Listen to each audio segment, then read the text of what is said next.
विचार पूर्वक देखने पर जिस तरह वस्त्र धागों के तानों बानों का ही संग्रह रूप होता है, इसी प्रकार विचार करने पर इस विश्व में परमात्मा से भिन्न और कुछ नहीं। तंतुओं के बिना जैसे वस्त्र की सत्ता नहीं, वैसे ही आत्मा सत्ता को इस विश्व में से निकाल लेने पर विश्व अस्तित्वहीन हो जाता है। जैसे कि एक स्टील का ग्लास है, तो अगर स्टील को हटा दे तो ग्लास थोड़ी ना बचेगा। जैसे कि एक रूमाल है, तो रूमाल पूरा किस चीज़ से बना हुआ है? धागों से बना हुआ है। अगर धागे हटा लिया जाए तो रूमाल बचेगा क्या? नहीं। सिर्फ एक एक धागा करके सब धागे हटा दो तो क्या रूमाल बचेगा? नहीं। अब तुम्हारे पास पायल है, लेकिन पायल में से सोना हटा दो तो पायल बचेगा क्या? हाँ, चांदी या जो भी है, पायल तो किसी भी बहुत सी धातु की बनती है। नहीं बचेगी। चीज़ अगर जो भी है उसमें से अगर पदार्थ हटा लिया जाए तो चीज़ नहीं बन रहती, क्योंकि पदार्थ की ही चीज़ होती है। चाहे वो रुमाल हो, चाहे वो धागा हो, चाहे वो कोई भी चीज़ हो, लेकिन वो है तो तत्व का ना। तत्व के बिना तो कोई चीज़ हो ही नहीं सकती। मैं बोलूँ कि मुझे घड़ी बनानी है, हाँ। ठीक है, तो मैं घड़ी को प्रकट नहीं कर सकता, उसको जोड़ सकता हूँ। मैं एक ऐसा कि मैंने जोड़ के एक आकार बनाया और वो आकार को तुम घड़ी का नाम दे सकते हो, लेकिन मैंने घड़ी बनाई नहीं, मैंने घड़ी का आकार दिया। और घड़ी में जो भी चीज़ें लगती थी वो पहले पृथ्वी पे मौजूद थी। तुम कोई भी चीज़ को प्रकट नहीं कर सकते, क्योंकि हर चीज़ पहले से है। तुम कोई चीज़ बना नहीं सकते, क्योंकि हर चीज़ पहले से ही है। तुम बस आकार देते हो और चीज़ निर्मित हो जाती है। पत्थर में मूर्ति छिपी हुई है। जब तुम चीज़ों को हटाते हो, पत्थर से घिस के चीज़ों को हटा देते हो, तो एक आकार निर्मित होता है। फिर उस आकार को तुम एक नाम दे देते हो, लेकिन वो है तो पत्थर ही ना। ध्यान से देखो तो वो हर पत्थर में मूर्ति छुपी हुई है, बस उसको घिस के आकार देने की बात है। प्रकट हो गई चीज़, तो पहले से ही पत्थर में थी। जो तुम बनाना चाहते हो पहले से ही था। तो चीज़ यहाँ पे कुछ बना नहीं सकते तुम, क्योंकि सब पहले से है। बस तुम आकार देते हो और चीज़ निर्मित हो जाती है। तुम भी पहले से थे, बस तुम्हें आकार दिया गया है। मनुष्य का, हाँ, मनुष्य का आकार दिया गया है तुम्हें। अंदर ही अंदर तुम्हारे सेल्स है, तुम्हारे नसों नाड़ियों को सबको आकार दिया गया है, हृदय को आकार दिया गया है, सब चीज़ को आकार इस तरीके से दिया और पूरा शरीर निर्मित हो गया। लेकिन तुम्हारा हृदय जिस चीज़ से बना है वो चीज़ तो हज़ारों करोड़ों साल से पृथ्वी पे है ही, और तुम्हारे मरने के बाद भी वो चीज़ रहेगी ही, जिससे तुम्हारा हृदय बना है, नाक बना है, कान बना है। तुम अगर तुम्हारा शरीर जला भी दो तो भी वो सब चीज़ें रहेगी, लेकिन अलग रूप में हो जाएगी।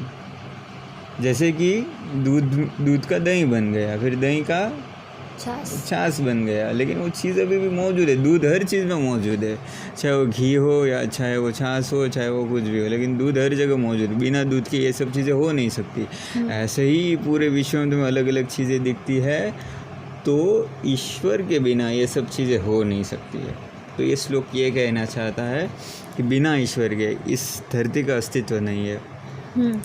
बिना पदार्थ के विश्व बन नहीं सकता, और हर पदार्थ में ईश्वर ही छिपा हुआ है। समझ में आई बात? हर पदार्थ में ईश्वर ही छिपा हुआ है, और बिना ईश्वर के कोई चीज़ नहीं बन सकती। जैसे दूध से ना घी बन सकता है, ना दही बन सकता है, ना छाछ बन सकता है, ना पनीर बन सकता है, ना मावा बन सकता है, कुछ नहीं बन सकता बिना दूध के।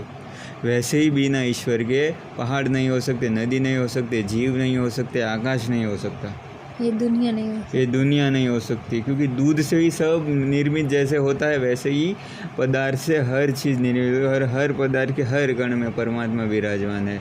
चाहे वो तुम्हारा बाल का छोटे से छोटा टुकड़ा हो, या तो पैर के नाखून से लेके तुम्हारा पूरा शरीर हो, या तुम्हारे विचार हो, तुम्हारा ब्लड हो, या कोई भी चीज़ दुनिया की तुम ले लो, उसमें कण कण में परमात्मा छिपा हुआ है।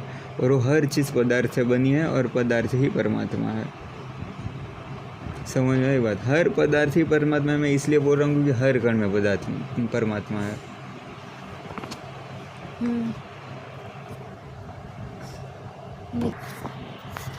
हाँ, फिर एक और भी बात आती है कि फिर हम मंदिर में ही क्यों जाते हैं पर ईश्वर को पूजने? क्योंकि कि अभी हाँ, तुम्हारे अंदर नहीं है क्या? तुम्हारे आजू बाजू नहीं है क्या? तुम्हारे ऊपर नीचे परमात्मा नहीं है क्या? तो तुम मंदिर जाते हो।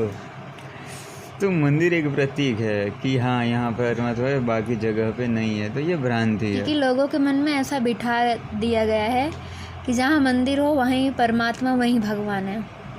वो सब जगह नहीं दिखते हैं। जितना मंदिर में है उतना ही हर जगह पे है।